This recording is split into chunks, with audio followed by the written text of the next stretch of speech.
Welcome back to Over the Line on LitTube. Got some political updates tonight. We're recording this the night of May 16th, 2018, with the net neutrality vote in the Senate. And guess what? They're trying to bring it back. We got a vote in favor of bringing back the net neutrality rules.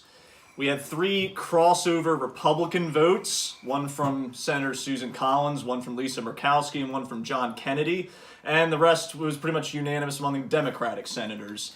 Problem is, now they have to go through the House to really actually try to bring this back.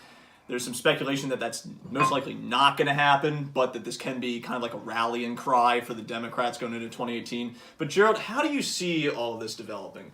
Well, from what the polls have been saying, a majority of the country is totally against these overturning of the net neutrality rules that have been in place since Obama. Of course, the FCC chairman, Ajit Pai, that's his name, he blasted Democrats today, saying that they use fear tactics, and said that the proposal meant that it would it's just not going to work virtually. The thing is, with net neutrality, it's really the buffer between us and the internet service providers. So like Comcast, Verizon, Time Warner, all the big names. What net neutrality does is it protects us. It allows us to have, the internet that we know and love. It allows us to connect to you through YouTube and Facebook or however you're watching this video, honestly. Like I said, I think this is something that is monumental. Of course, as you said, when it gets to the House of Representatives, it is a tougher mountain to climb because they do hold a very much higher level of control over there, at least until the midterm elections. Yeah, they're going to need like 20 plus Republican crossover votes out of that legislative body in order to, and then I believe President Trump would also have to sign it too. So you're asking a lot. You're asking a lot to happen, and the Republicans, the Republican Party throughout history has been very much in favor of the corporations. And I think a lot of times the Democrats get dragged into that too because, let's face it, a lot of politicians in both parties take money from corporations, special interests. Yeah. That's why we often see that those types of things happen. But yeah, in this case, again, it's something that 80% of the United States population, including the majority of registered Republicans, want those net neutrality rules to stay. And still, we have a legislative body and a government that's trying to do away with it. It just doesn't make sense. I think this is why, when you poll the American people and there's that big a majority, I feel like these people should do the right thing that the country wants. And I just don't see a whole lot of upside to repealing net neutrality because all you're really doing is just allowing the internet service providers to run roughshod over everybody, decide what they want to censor or who gets the faster or slower speeds to their website, and I just don't think that's right. Yeah, honestly, to me, and I'm just going to be blunt, it's complete bullshit, honestly.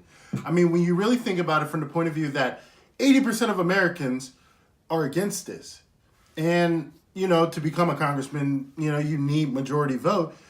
By them not voting to keep net neutrality, rules in place, that's them pretty much giving the fuck you to all the voters. Point blank and simple. Let's be honest here. If 80% of the nation is saying they want something, yet you don't deliver it, why the hell are you in office? You're not for the people. Clearly, that's what this says. This says that a majority of the Senate, well, not a majority, a small majority, well, about half, is not for the people. And let's not even get started with the House of Representatives, dude, when that vote comes out.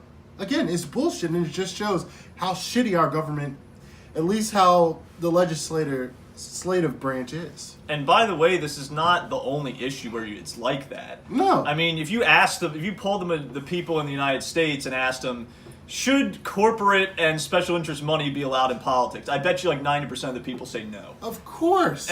But they're not going to change that. No. And you also see the same kind of majority when it comes to like common sense gun control, like just changing the background checks to make them better.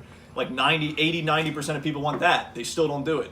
So it's just one of those things. It's one thing if like 60% of the country wants something, then that's enough of a divide. But like when it's 80-90%, these politicians need to do the right thing. Yeah, and honestly, by them sitting on their hands, taking the money from the big businesses, that's not them doing the right thing for this country. And honestly, I hope in midterm elections that the voters, if you're watching, the voters that are paying attention to the news, whether you get it off of cable or whether you seek it out on your own, I hope that you really pay attention to what's been going on the last couple of years. Because if this isn't an example that Congress doesn't have your best, intentions in their mind, I don't know what else is. And I would also encourage you that before you go to the ballot, whether you're one of the people that just votes for president or you like to do the midterm elections too, either way, you should research where the candidates get their money from and what their voting record is as best you can. Because that's going to tell you, people can say anything, but you got to look at what they did and where they're taking their money from. That's how you really get a clue what they're going to do. Yeah, I mean, sadly, that's just the world we live in now, where you have to look at the money trail. It seems like the only backbone they have is covered in green. So that's going to do it for this episode. Stay tuned for more political updates and also check out our other shows. We've got a lot of great sports content and other things coming out for you.